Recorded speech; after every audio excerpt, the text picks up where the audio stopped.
Ma, sasama ko sa mga kaibigan ko mag-apply ng trabaho sa Manila. Saan sa Manila? Ang layo naman nun. Sana makahanap kayo ng trabaho at sana mabait ang maging amo ninyo. Kailangan kong nakuha ng mga freelance na yan. Dahil bukas na bukas, ay alis na kami ng papunta Manila. Okay. Ang masabi pa lang sa iyo ay ingat ka doon.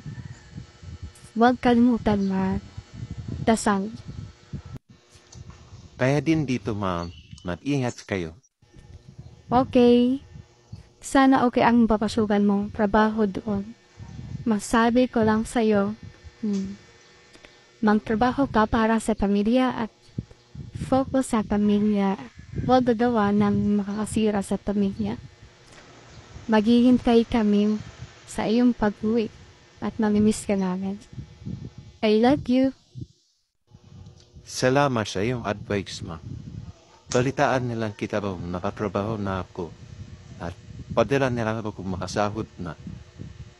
Mamimiss ko rin kayo eh. I love you at mag-iingat kayo.